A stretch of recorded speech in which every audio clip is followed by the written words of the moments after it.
Looking for a fun and informative podcast all about training working dogs? Look no further than the LWDG Pod Dog.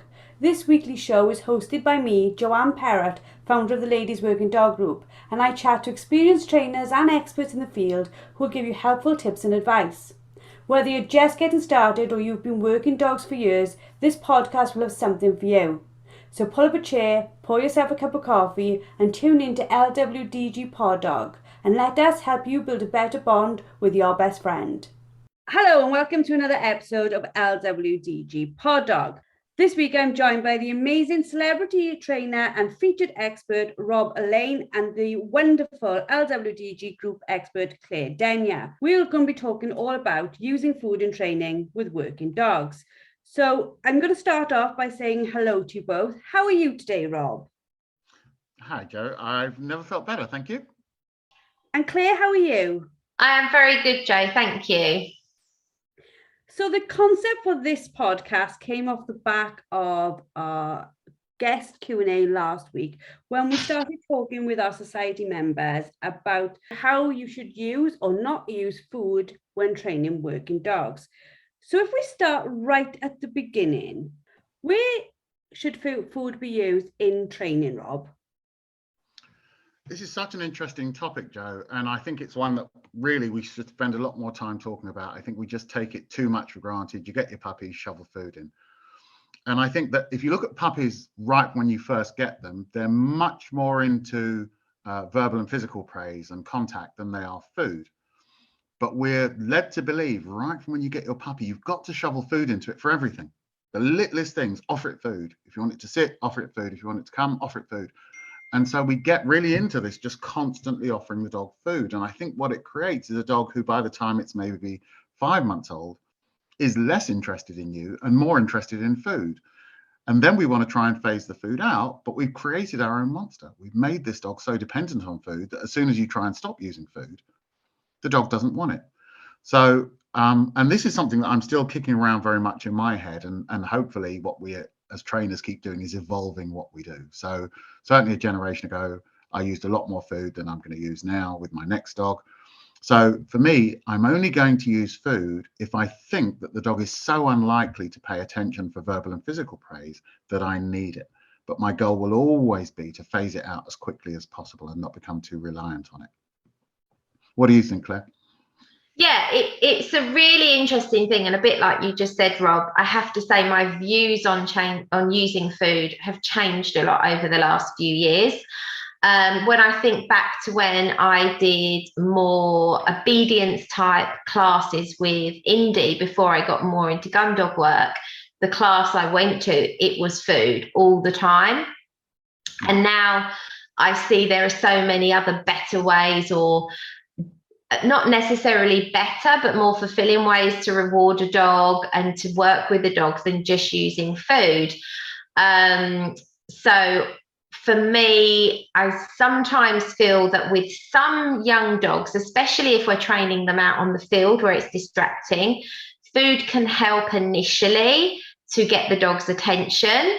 But it's really important to educate the owners on how to phase food out or other ways of rewarding dogs and what you're using the food for, so that they don't get misled into thinking that they're going to be carrying food for the rest of their lives. Does that make sense?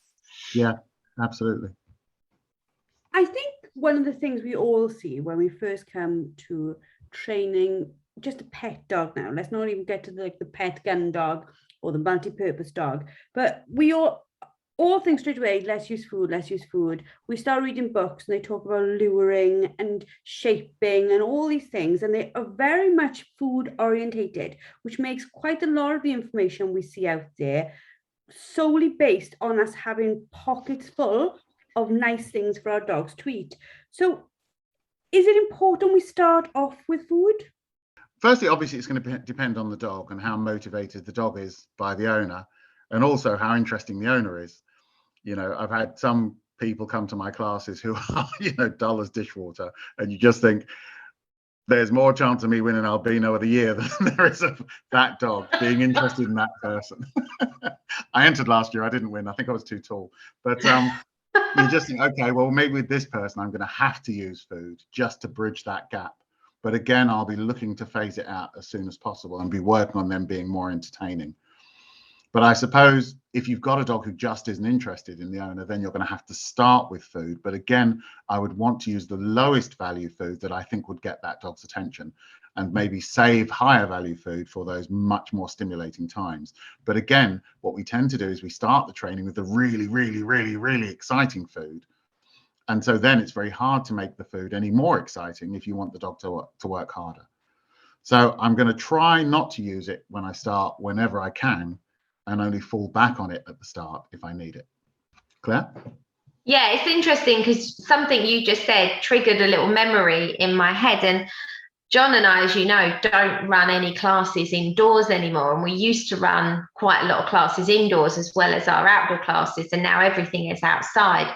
And I was thinking back and I was like, I remember that when we were teaching inside, it was actually easier for the owners to get the puppy's attention. And although a lot of them still needed to use food, it was often lower value food, a little bit of kibble or something. And on the field, it's been really interesting because initially I expected all of the dogs to be much more distracted by the environment and by the smells in the grass and everything else and the wind blowing and all of that, and expected them to need to use maybe a higher value treat if they weren't very interesting or exciting for the dog. But actually, when I've really looked at it, and it's like, no, it's not about that. It is about the relationship between the dog and the owner that makes the difference more so than the environment.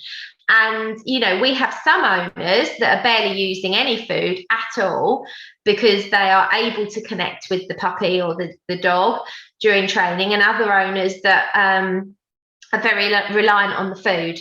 And it's a relationship thing, right? When we talk about relationships, we tend to think, even amongst humans, one of our ways of bonding is around food, isn't it? It's like going out for a meal or something. It's very much food related in our culture.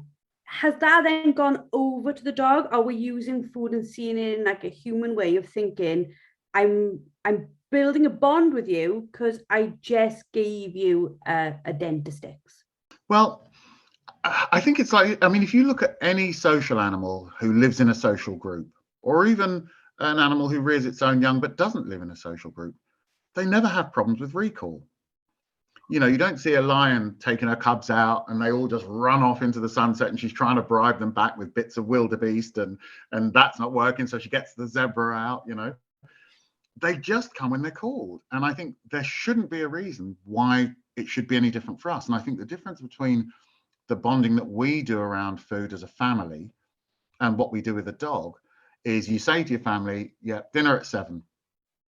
You don't bribe them with the food. You don't say, but you're only going to get it if you do this or if you do that, which is what we do with the dog. We say, if you come back, you can have this piece of food.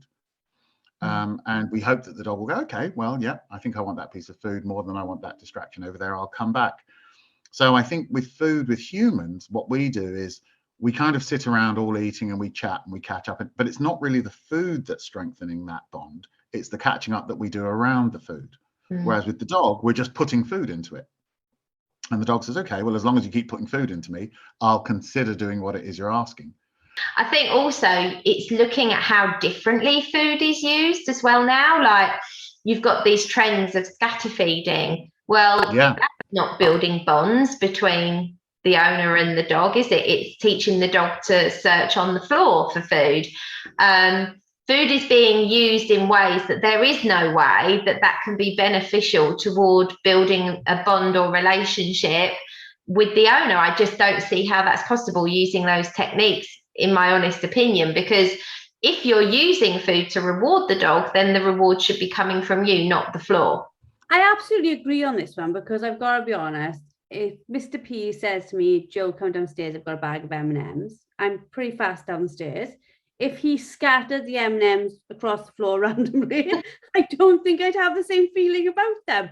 But I think it's that whole thing, isn't it? It's like, do we go, I don't know whether this is like a dog training or working dog training thing, but we tend to like go to extremes with our thoughts around something.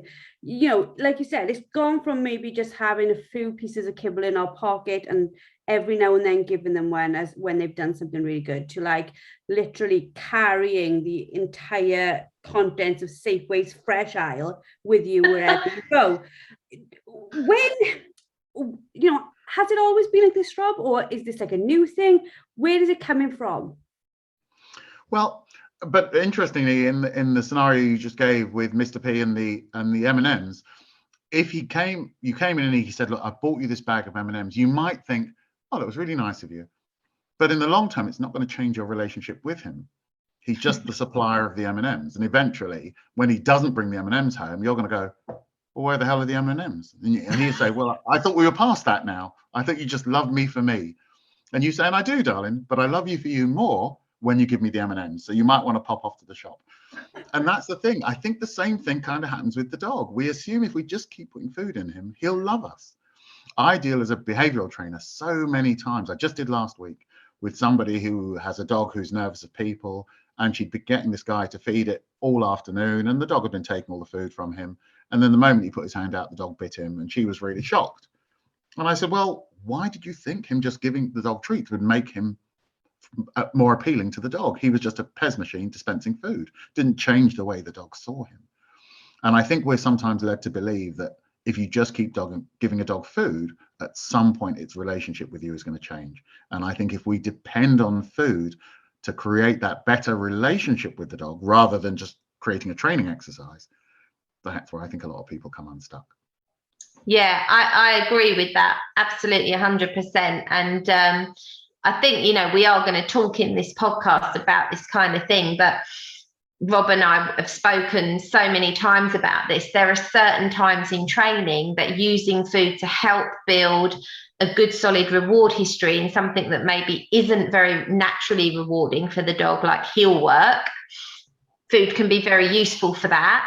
But also educating the owner on how to pair that with praise, how to maybe mix that up with play, how to use play instead of food, and how to maybe phase out those rewards and not lose the behaviour are also important. But in other activities, I've even seen it go completely the other way, where you see dogs actually snatching food with frustration. They don't really want the food. They're only taking it because it's on offer. They want to be doing the activity, the hunting, the retrieving, whatever else. And so they literally snatch the food because they don't really want it, but it's just there. So they just eat it. And there's nothing to be gained from that. Would you agree with that, Rob? Absolutely. I mean, this is something we've talked about a lot on the course, which is the difference between theory and reality. And there is so much that I get what people are saying in theory. I see why people go down that road in theory. I get what they're trying to achieve in theory. But often the reason why it doesn't work is because the reality is different. So as you say, we say, well, in theory, we'll keep using food because it will make the dog more keen to do the exercise. But as you say, you end up then sometimes with a dog who just snatches the food. And he's like, look, for Christ's sake, I'll take the food, but I really just want to do the exercise. Yeah. And actually the food starts to get in the way of the training. But we believe, well, it should keep working. But it's now gone too far. And the dog says, actually, you're trying to make me take something I don't really want. We've seen lots of cases with dogs who become resource guardy or aggressive around food, where food has been used too highly or too long. And the dog now says, look, I'm going to take the food. Now I want you to just clear off and leave me alone. And actually it can really start to work against you. So I think, yeah, there's a kind of leaning. And I mean, I'm still learning this myself. You know, even a year ago, I would have been using more food than I'm going to use now. 2 years ago, I would have been using much more food. And I'm still kind of developing this theory in my head, even as we speak. But I think that's where we should all be moving to become less reliant on these things, probably more reliant on play and less reliant on food. So that the dog isn't just doing it because he gets fed. He actually wants to have fun with you. He thinks of you as fun. So maybe what I'll be doing is doing less food and more play. We talked a little bit about this last week between us, this whole concept of rewarding a working dog. And we chatted about the fact that if you look back in traditional gun dog training, you would not see a food-based reward. Even now, with quite a lot of gun dog trainers, especially with male gun dog trainers, to produce a bag of treats is probably like, well, it's down there with stepping in poop. It's not a good thing to do with a dog. And they are very much reward giving through things like touch and praise. Do you think that we could be bringing in more of the sort of like touch and praise rewards and weaning and getting rid of this idea as food being the reward and the only reward? Yeah, sometimes in some ways, not all, but in some ways we've swung too far the other way, and we're trying to reinvent the wheel. I know lots of people who are farmers or they work on the land and they have a dog. And as you say, their dogs never get food and bribes and things like that. And they have the best behaved dogs. And I don't think this is coincident, because what they do is they much more work on their relationship with the dog than just bribing it with stuff. We are convinced now that the key is to bribe dogs. And what they do is right from day one, they start saying to that dog, I'm a really good place to be. You should choose to be with me. And I think once you create that, the dog says, okay, well, what are we going to do, rather than how much are you going to feed me? So, yeah, I think we've swung a little bit too far the other way and we've become too reliant on it, which again, as I say, I get the theory. But what we're seeing is actually dogs seem to be working less well than they did before. And that might be a clue that we've gone too far the other way. Claire? Yeah, I think it's that classic case as well. And if I think about what you see so often with dogs where food is not being used appropriately, or it's not being used in the very early stages of training in the right way, and they think they're rewarding, but they're not rewarding at all. And very often what you'll see, they'll be holding a piece of food. So this is, for me, something that people can picture really easy. They'll be holding a piece of food to keep the dog's attention. That's not using the food to reward. That's bribing the dog to stay in that position, right? Yeah. And then they will either do one of two things. And this is what I see most commonly and need to then work on with the owner. So have this piece of food, and then either the dog is expected to walk for too long before anything happens that it goes, well, you're clearly not going to give me that food anyway. So just then lunges off to the side to do what it wanted to do anyway. Or they give the dog the piece of food. There's no connection with that food to it being a reward. So there's no verbal praise, no physical praise, nothing else. They just give them this piece of food. The dog takes the food, and then instead of continuing the behavior, the dog then goes back to what it was going to do before, whether that's lunging on the lead or pulling the owner across to the side of the road to sniff or scent mark or whatever. So that's for me, a really clear indication where food has been misused, or the timing's been wrong, or they've been literally bribing the dog with the food and not really training the dog. Does that make sense, Joe? Absolutely. And I think, like, when we talk about it being a bribe, I think that almost then develops into where the dog almost holds us hostage, where it's actually, if you want me to come and stand by the side of you, show me the food. If you're not showing me the food, I'm not coming to heel. You can forget it. So we've almost given the power back in a different way, where we have to constantly be providing stuff just to even get the basic behavior before we even got to think about reward. Well, again, it goes back to what we were talking about before about relationships. And as you were talking, I was thinking about all those species of animals who rear their own young. And if you think of any of them, wolves, zebras, hunting dogs, whatever, when do you see the young running ahead of the parent? When do you see them having to teach loose lead, stay level with me? The young are always either alongside them or behind them. They don't have to bribe them to stay there. They choose to stay there because that represents the safest place to be. And in theory, if every other species has worked that out, including canids. Why should it be any different with my dog? And certainly I know, living in London, every once in a while, I would see some idiot walking down the street with his 10-week-old, usually bull terrier puppy, walking along the high street, and that dog was stuck to him like glue. And I think it's because he, without realizing it, was behaving like its mother would have. He just walks out the door and says, you can get lost or you can stay with me. And the puppy is so young and so vulnerable that it chooses to stay with him. It hasn't learned to be confident about the world yet. I would always pull over and have goes at them nonetheless, because I just couldn't watch it.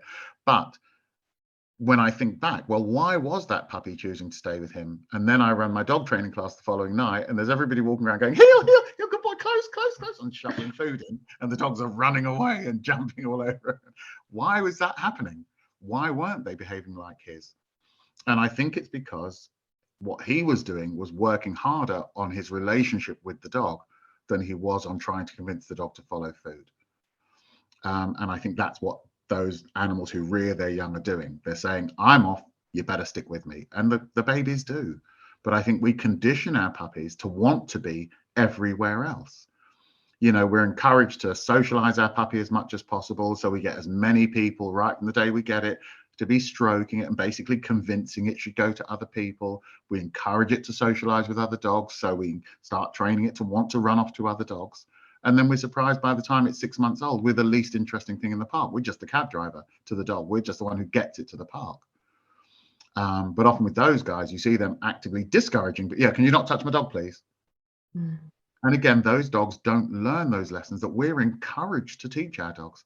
So I think it needs a real kind of reset. I get all the theory of all the things that we do with those puppies, but I think what we're doing is setting them up to fail down the line. And I think our ancestors who reared their dogs, and when I say ancestors, I only mean like grandparents, parents sometimes, they recognized that. They understood that they needed to first of all make sure they had the right relationship with their dog.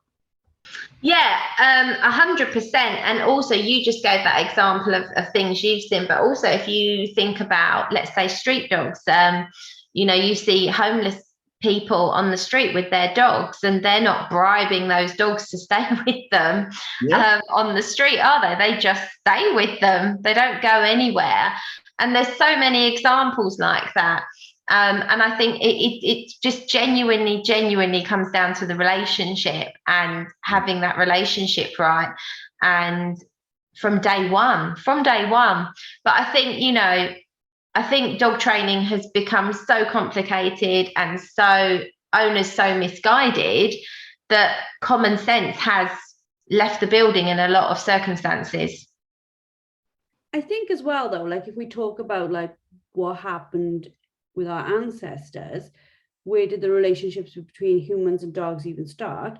It was because dogs worked out quite quickly that being around us was a safer place because they had access to food, access to other things that they knew would be around humans. So dogs didn't need convincing that it was better to be around us. We've sort of taken what they worked out for themselves hundreds of years ago and made it overcomplicated for them to have that relationship with us.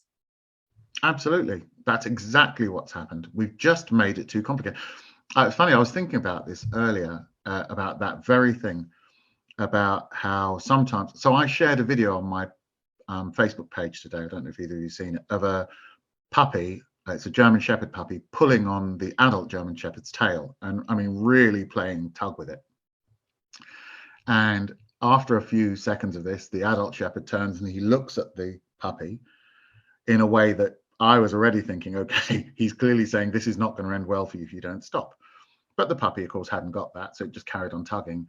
And then he suddenly shot round, grabbed the puppy's muzzle and held onto it. And you could see he wasn't attacking it or something. He just held onto its muzzle until the puppy squealed. And when the puppy squealed, he then let it go. And we watch that and we think, okay, well that, and so I put on there, I put this really kind of inflammatory comment, you know, which of these dogs was being cruel to the other? Is the puppy being cruel for pulling the other one's tail, or is the adult being cruel for making the puppy squeal? And every commenter said, well, no, you know, the puppy was being rude and, you know, the older dog told him off, and everybody said it was fine. And then I put, But if I'd done that with a rattle can, which I wouldn't have used, you've both seen me use one, I would never have used it as loudly as that shepherd growled, and I would never have used it for as long as that. And there are people who would brand me the Antichrist. I'm a monster. Look what you've done to that poor puppy. You'll traumatize it. It'll never trust you. Your relationship's ruined, and all that old stuff that I hear. And I think this is where we're going wrong. What that dog was doing was establishing the right relationship with that puppy. Yes, we can have fun, but I need you to understand who's the daddy. What we're encouraged to do is do that with food. So if you've got a young puppy who's going to bite you and he tries to bite you, distract him with some food. And so what he learns is, well, I get food when I bite people. I should bite people more often. You know, imagine if every time somebody went to rob you, you threw them your purse. Do you think they'd rob people less? No, of course not. They'd rob people more. They don't actually have to work at getting your purse. You just throw it to them. So again, as I keep saying, I get the theory of that, but the reality is we're creating dogs who don't have very good relationships with their owners. And that's why they're making really bad choices. We're just a Pez machine dispensing food. Yeah. Yeah. I saw a video. I did tell you about this video, Rob. I don't know, Joe, if I told you about this video, but it absolutely horrified me. It was of a young collie puppy who was attacking a cat in the family home. It was apparently attacking children as well, but attacking a cat. And the technique that the owner had been given to stop the dog attacking the cat was to throw food across the floor to distract it. So obviously, if you really think about what the dog's learning from that, the dog is learning, if I want you to throw food on the floor for me, I'll attack the cat, you'll throw food across the floor. And so people are really, really dangerously misusing food in dog training, thinking they're distracting the dog, but the dog is seeing that it's being rewarded. So that's brilliant. If I want you to throw some food on the floor, I'll attack the cat and then you'll throw me some food on the floor. Thank you very much. But it's terrifying that people can't see that this is what's happening. Well, you see, if you look at what we're told all the time, we're told that food and toys given after a behavior will reinforce that behavior.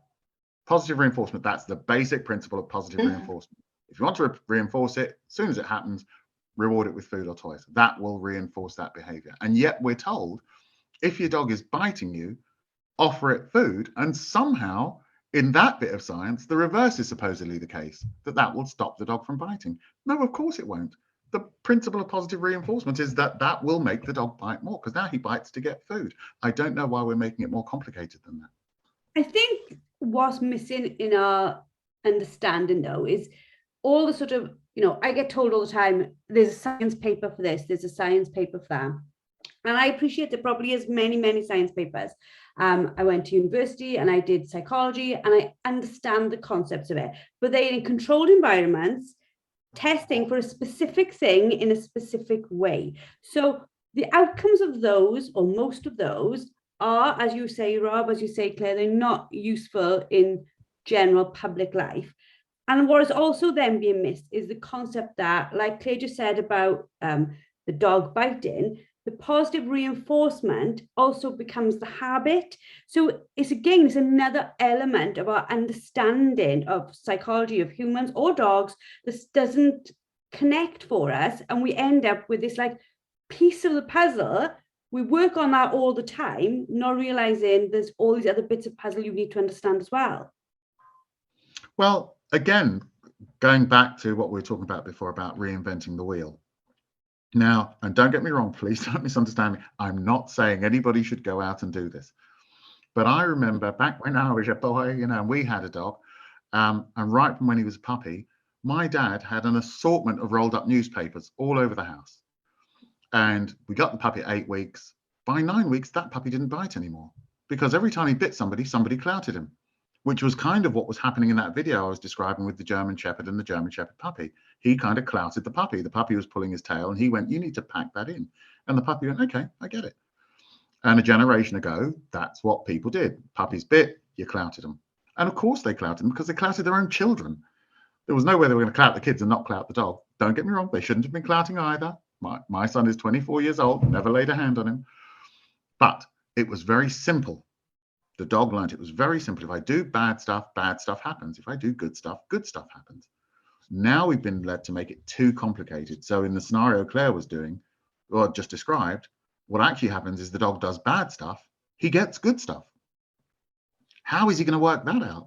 If I do this thing, which is actually something nobody wants me to do, I get food. Why would he stop doing it? Doesn't make any sense.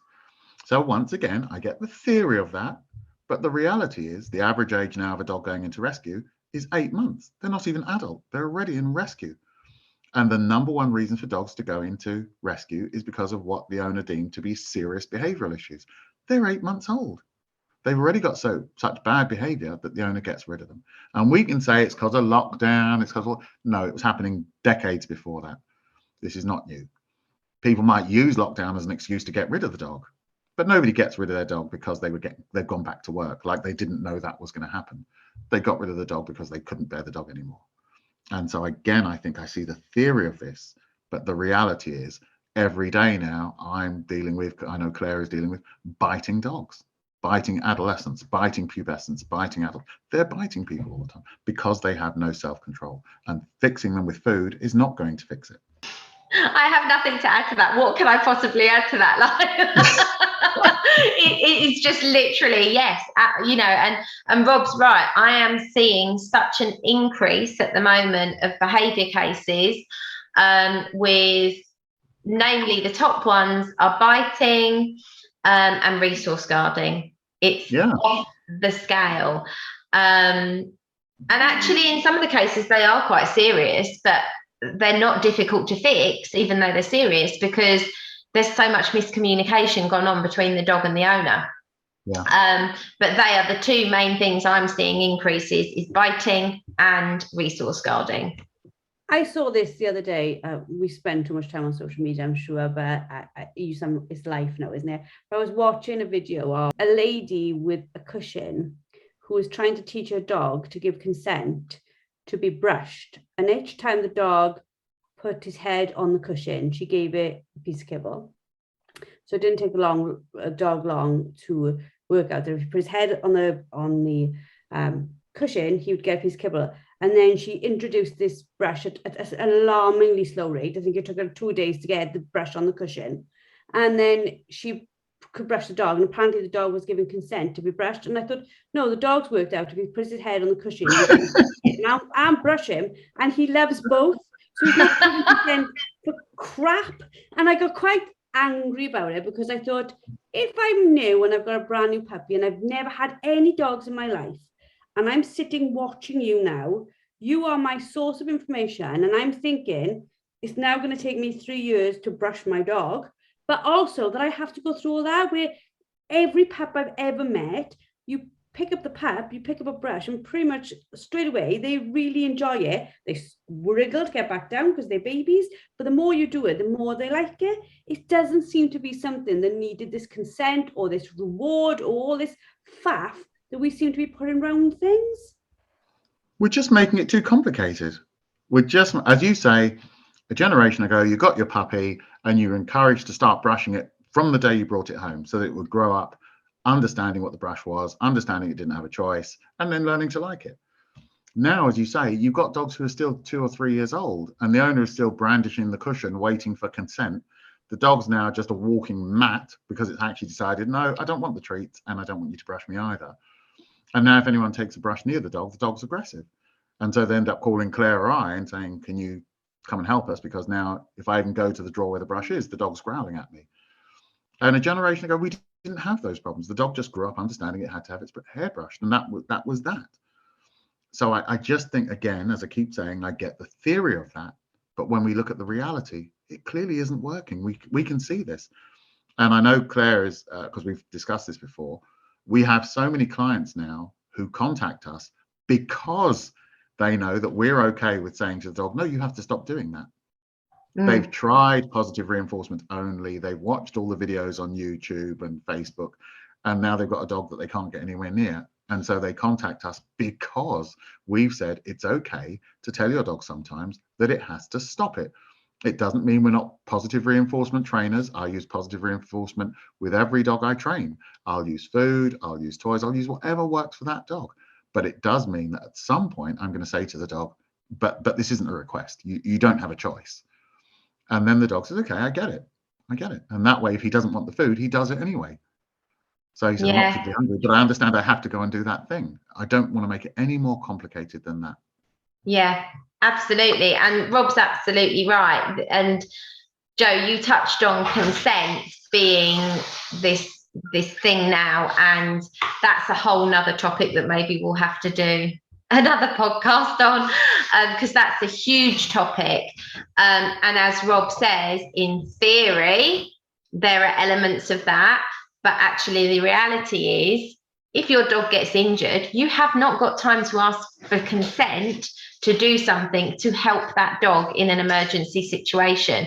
So teaching dogs to be okay with restraints and with being handled is so important. But I don't want to digress into that entire conversation because we're going to completely lose what we're talking about. And definitely, I think there's another conversation on another podcast to be had there for sure. But I think we should come back a little bit and talk a little bit more about luring and bribery, because Rob did touch on it right at the beginning of the podcast. And it's a really important thing, because I think a lot of people will be confused by that. Are you happy with that, Rob? Yep, absolutely. Joe, happy with that? Absolutely. So if I describe a little scenario here, then this is how I see it, and I'd be really interested to see what you guys think about this. But there are so many ways of showing a puppy or teaching a dog a new skill and showing a puppy a new skill. There are so many ways to do that. And I think we said right at the beginning of the podcast, it seems to be the go-to now is to use food to do it. And sometimes with puppies, food is the quickest and easiest way to show them something. John actually describes this really, really well. So we use a combination of using a toy for motivation, using our voice for motivation. We use guided learning, which is another topic. And yes, with some puppies and dogs, food is a really quick and easy way to draw a diagram. So if, for instance, I'm showing an 8-week-old puppy where the heel position is, I might use a little treat to guide them into that position. And as they come into that position, I pair that position with a word and I praise the dog. But as soon as that puppy understands that food has to go, because otherwise that puppy will only come into that position for food. And this is where bribery, in my opinion, takes over incredibly quickly. So what you see is the dog is now 6-8 months old, and the owner's still having to hold a treat under the puppy's nose, or the adolescent dog now's nose, and bring it into heel. Because if they try and do it without it, the puppy just sits there and looks at them and goes, no, not doing it, because you haven't got my food. Where's my food? Not working for you. So you have to get rid of the food very, very quickly and then praise the dog. And John says, just imagine you're drawing a little diagram. That's how he describes it. And it really helps people think in their head. But we can teach the dog body language and hand signals with a treat in our hand very, very quickly. But then we have to get rid of that food very, very quickly, and then find an alternative way to reward the dog, maybe through play, praise, stroking, physical affection, or maybe through food if they value it highly enough. But when then the dog knows it, but will only do it if you offer them food, absolutely, this is bribery. This is no longer a teaching stage. Rob? Yeah, I think we almost get into semantics here about the difference between luring and bribing. And when I think, if I look at it from the dog's perspective, I think I wouldn't be able to tell the difference. But I think what I would want to do, and certainly what I'll be doing with my next dog, is I'll want to use a very low value food, but a huge amount of verbal and physical praise when I give it. And what most people do is they use food almost instead of verbal and physical praise. So they're a good boy and give the dog food, and very quickly the dog becomes bored with the food. And it goes back to something Joe mentioned, where you can literally see the dog sniffing the air and trying to see if you've got something that he values enough. What is that you've got? And then he goes, oh yeah, it's garlic chicken, I will come back. But what I want to try and do is, instead of using the garlic chicken on everything, I want to use his dry dog food on things, but make such a massive praise for him when he comes back for it that he goes, wow, it was really worth coming back for that. But I know it's often very difficult, particularly in a class, to get people to sound as though they're really pleased. And I know you and I have spent years trying to get people to sound more enthusiastic. And that can be a real challenge. But I think the more we rely on that and the less we rely on the food, the less reason there will be to either lure or bribe them. I think we need to make ourselves so appealing that the dog wants to do it. But yeah, I think we can get way too much into, well, this is a lure and this is a bribe. And I don't think the dog gives it any thought. So again, I agree with the theory of it, but the reality is the dog doesn't care. He just says, you've got some food, I want it. What do I have to do to get it? I have to follow your hand. Fine, I'll follow your hand. But as you said, often if you take too long to give it, the dog says, well, it doesn't seem like I'm getting very well paid for this. So actually, I'll just go back to pulling. Yeah. So we've talked there about like the different types of rewards that we can use and how they should be used. And we've talked right at the beginning about our relationship with the dog. How can we use building our relationship with the dog as a reward? Well, I think that we need to be more fun. I think that, if you look at puppies, and that's where we're usually starting when it comes to things like gun dog training, you may end up with a rescue dog that you've got to do some work with. But if it's a young dog, I think the vast majority of young dogs want fun more than food. And so for me, I would want to play lots of games that encourage my dog to physically interact with me. I know that in gun dog training, most gun dog trainers discourage things like tug. If I was doing gun dog training, I would do tug all the time. I do tug all the time. I use tug all the time as well, Rob. I know you do, darling. And look at your dogs. Look how good their relationship is. I play tug all the time. We used to say, oh, but it'll make their mouths hard. You're just playing tug every once in a while with a little soft toy, and the puppy's going, wow, this is really good fun, really good fun. And then when you walk away with that toy, that dog is going to charge after you. Whereas if you're offering food, he's just following a piece of food. You put the toy away, the dog's jumping up at your pocket trying to get to the toy. He's much more excited than when you're using food. And why wouldn't I want to keep encouraging that? I want my dog to think of me as the best fun he can have. Look at most dogs who don't recall in the park. Young dogs, what do? They run off to chase other animals, or they run off to look for food. Those are the two things that generally prevent dogs from recalling. And most of the young dogs, what they want to do is go and play with other dogs, because the other dog is much more fun. The more fun I am, the less fun everything else is. So that would be my key. Right from when it's a small puppy, even before it can go out, I would be playing loads of tug with it and encouraging it to want to interact with me. I'd be calling it as soon as it gets to me, really exciting, rough games, really fun. And then I put the toy away. I always want to leave the dog wanting more. Then an hour later, I'll take it out and do the same thing and keep doing that over and over. And within a day, you'll call that dog from anywhere. It'll come like lightning. Claire? Yeah, absolutely. And I mean, I do this with clients all the time. I teach them the power of play and in how that can build a more positive, more fast, a really fast recall. And actually, Joe, it was something we covered in the chasing recall masterclass, where you saw me and Rose with our dogs using a game of tug to reward and then throw something behind us to help, build a chasing recall. So I do play tuggy with my dogs. There are certain things they're allowed to play tuggy with and certain things that they're not allowed to play tuggy with. Like, we don't tug on dummies and we don't tug on birds for obvious reasons. Yeah. But they know that they are rewarded with little tug toys for doing great work.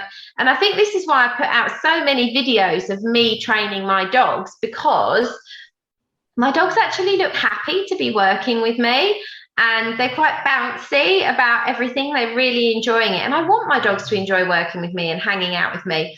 When I get my dogs out of the car, when we get to the field or a training area or whatever, they don't like run for the hills. They jump out the car and they're bouncing around me like, right, what are we doing, Mum? What are we doing? And, they want to start interacting with me, because they know that training is fun. We play, we have fun, we train, we play, we have fun. And it's just this cycle, it's the relationship. There's a couple of things that you both mentioned there, and I think that this is quite important for owners of working dogs to take on board, I suppose. Is like, yesterday, Matt said to me, what's in your pocket in your coat? Ella's going mad. And she's trying to get your pocket. And I said, it's a small rabbit dummy.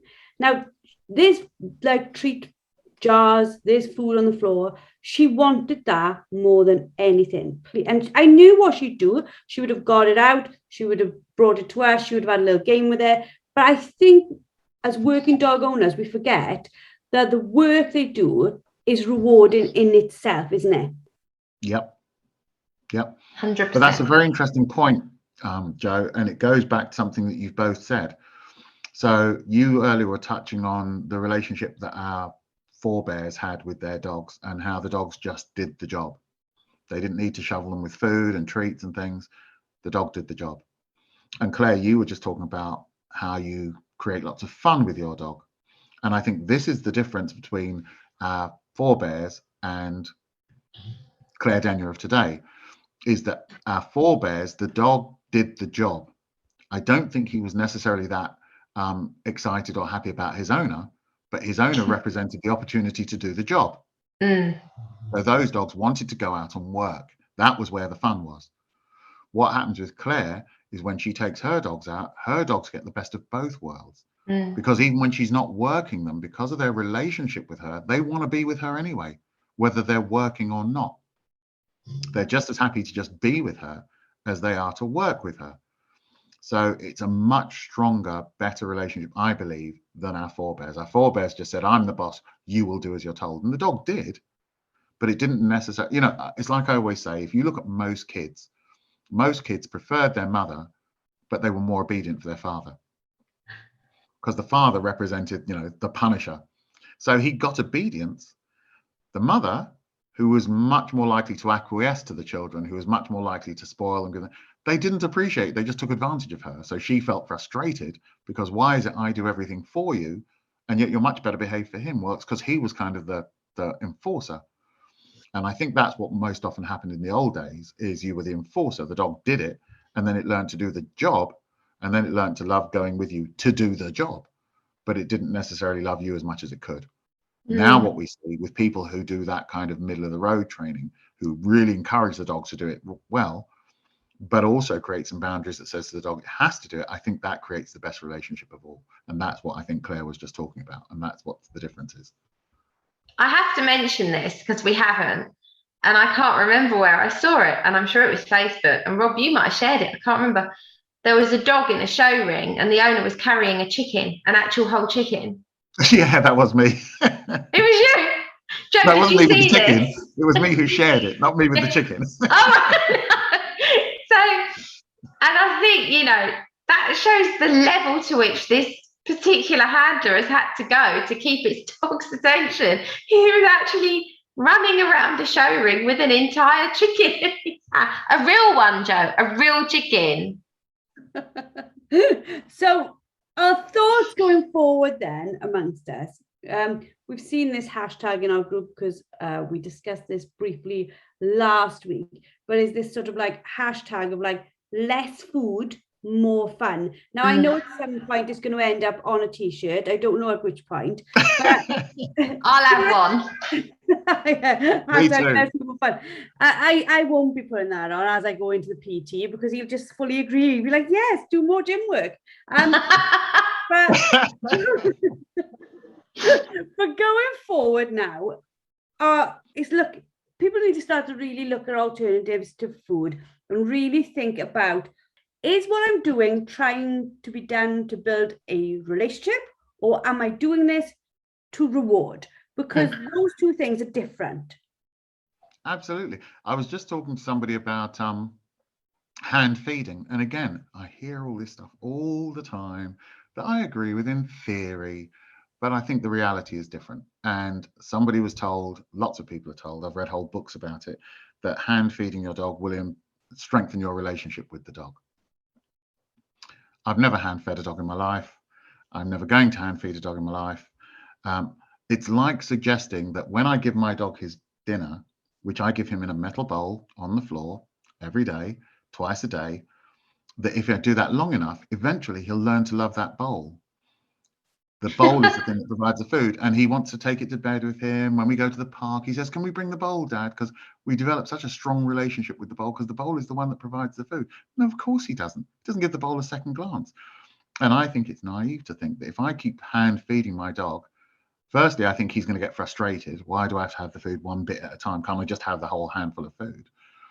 But secondly, I think to think that that will create a stronger relationship with him is, I think, naive at best. So I'm going to work on our relationship rather than these things that I read or hear or see on YouTube are actually going to make our relationship better.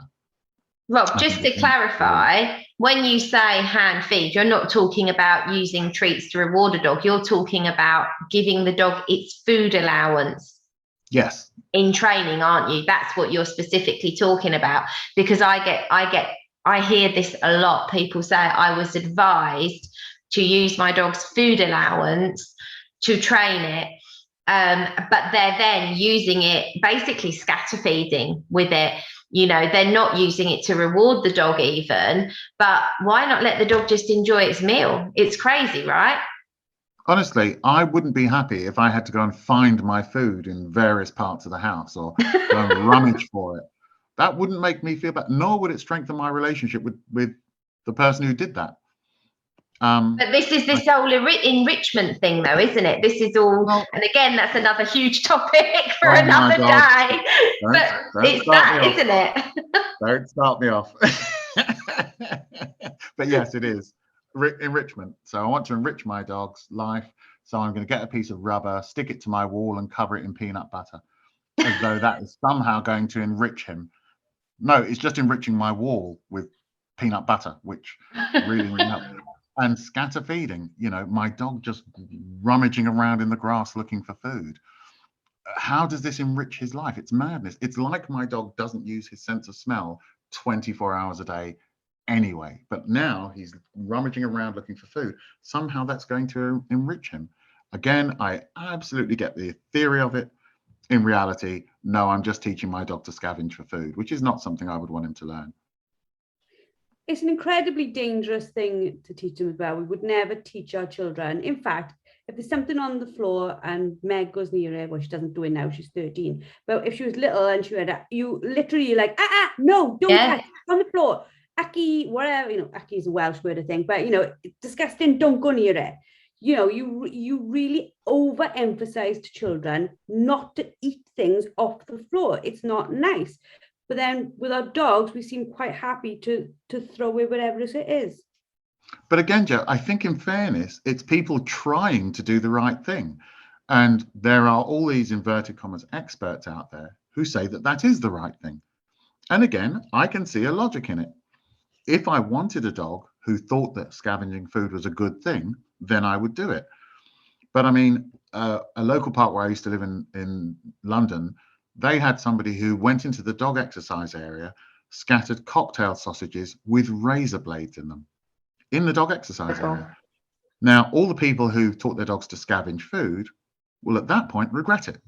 Mm-hmm. But that may be very costly for the dog. Why would I want to do anything that encouraged him to think that it was ever okay to look for food in the grass? It's just so fraught with danger when whatever it is I'm trying to achieve with doing that, I could achieve it in a way that was much safer.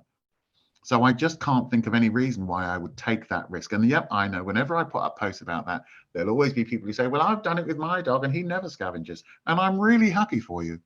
But what about all the other people who try and their dogs do scavenge randomly now and end up dead? That's too risky for me. So again, I get the theory of it, and anyone who wants to do it, knock yourself out. I can think of better ways to stimulate my dog than to possibly teach him to scavenge. You think even on an estate, a well-trained dog will bring you a freshly killed bird, but it pretty much ignores what is carrion, is dead, it's been there for a few weeks. They tend to not bring you bits of animal. You know, there's plenty of bits of animal all over an estate, and they ignore it all because they know they're looking for a specific thing. And that's far more important to me than to teaching a dog whatever you find on the floor is fair game. Absolutely. Absolutely. Teach him to focus on that thing. You don't need to teach him to go and then look for other crap. Your dog goes out looking for a bird. And while he's working, that's what he goes out and does, and he looks for the bird. That's what I want him to do. I don't want him to be distracted by other things. Why would I train him to be distracted potentially by other things? And by teaching your dogs, the only thing you're ever looking for is that game. That's all he focuses on. If he comes across other things, he ignores them because he knows what he's supposed to be trying to find. Once you start teaching him to look for food as well, you'll probably have a dog that doesn't work as well because he's not quite sure what he should be going and looking for. He's also conditioned to believe now he could be distracted and may end up picking up something lethal. Claire? Yeah, 100%. I mean, again, it's this theory versus reality thing. But even for me, in theory, teaching dogs to eat food off the floor doesn't sit well with me, full stop. It just doesn't. It never has. Even before I really thought about it, I kind of thought, I don't understand why you would want your dog to do that. You know, it just doesn't sit well with me. It's dangerous. And yeah, if you're lucky enough that you've done it with your dog and they haven't ever eaten anything they should, but actually, how do you know? Because when your dog's out of sight, if you've taught it to scavenge or you've taught it to hunt long grass, you don't know if it actually has picked up something, and you might have just got lucky so far. Why would you take the risk? Why? I know for us, a lot of the time when my dad had pups on the yard, you know, like sometimes they'd come across like a mouse, a dead mouse, whatever. And as they put in their mouth, he'd be like, ow, he would like get quite not cross with the dog, but or say to us, grab him, get it out of his mouth. It didn't take the dog long to learn that if it's on the floor like that, it's not my food to be having, because again, you don't even know what things have died from, let alone. Absolutely. Yeah. Well, we literally at the moment, because where we train, there are orchards around our field. At the moment, at night, badgers, foxes, goodness knows what else, are getting apples and bringing half-eaten apples into the field. And a couple of weeks ago, you know, when the weather was still warmer and that was happening, a lot of these half-eaten apples had wasps in them. Yeah. I don't want my dogs to go and pick up those half-eaten apples and get stung by wasps that are in it. I mean, and that's not even as deadly as, let's just say, if it was, you know, a dead mouse or rat, Joe, like you just said, that potentially died via being poisoned, and then your dog actually eats that or whatever else. So I just teach my dogs they can't have stuff off the food. And I don't know if any of you saw the video of Rose, bless her little heart, last week. I sent her on a blind retrieve. She didn't know what that was for. It was a blind retrieve. She happened to come across an apple. She didn't eat it. She picked the whole apple up and retrieved it to my hand. I then sent her back and she got the dummy. The last thing I would have wanted was for her to pick up, you know, that apple and think, oh, food, brilliant, I found it, mine, let's eat it. Because I don't know if that's a good thing for her to find. So I teach my dogs to retrieve things they find, not eat them. Thank you both for another fantastic podcast. I know that lots of people will have found this really, really informative and enjoyable, just as I have. If you have listened to this, please, on Instagram or Facebook, if you hashtag Let's Food More Fun, we will try our best to pick it up and share it with other people. But we really want to do our best to get this concept out there that it doesn't all have to be food related. If you want to get hold of our wonderful Claire Denia, as always, you can get hold of her in our website at any time. You can get hold of her in our Facebook group at any time. Rob, if people want to get hold of you, how do they get in touch with you? So they can either get in touch with me via email. My email address is robalane@aol.com, or they can get in touch with me through the Canine Instructor Academy website, which is canine-instructor-academy.co.uk. Yeah, probably either of those two, or they can just call me, of course. My number is 07726 787 343. And I'm happy for any of you to call me. I'm a very lonely person. I don't get out much. I'm only allowed out on day release.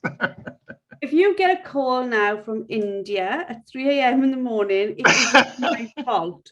You just gave out your number on the podcast. Well, thanks again, both of you. I'm sure we'll have you both on again soon to do some other wonderful stuff. I've made a list for a podcast on enrichment and a podcast on consent. So they'll both be fun too. If you are a member of the LWDG, you can obviously listen to this in the podcast. You will be able to find some more stuff as well in the website, in the courses. There's fantastic courses by all our trainers, but there's also a wonderful masterclass by Samantha Thornycroft-Taylor on encouraging play in puppies. That's definitely worth watching, and plus more. And I'm sure Claire will add some to the 10-minute training soon too, some ideas of what we can use instead of food. Deal. That'd be wonderful in the 10-minute Love that. training. If you're not a member yet, we still have running our 3-day free trial. It shouldn't still be available, as I said last week, but I haven't taken it off the website yet. So enjoy it while it's there, because it can go as quickly as it was put there. I hope you've all enjoyed. I hope you all have a fabulous day, and we look forward to speaking to you all next week. Thank you for listening to LWDG Pod Dog with me, Jo Parrott. Now, we all know training a dog takes time, energy and patience, but our lives can be really, really busy. Don't worry, the LWDG has got you covered. Join us for our free planning workshop, where we'll show you how to use short 10-minute training sessions each day to fast forward your dog's education. Our experts have years of experience in training dogs and will help you get started on the right foot. Register now and start making progress with your furry friend today. Go to our Facebook page, the Ladies Working Dog Group, and click on the pinned post, or visit www.thelwdg.com.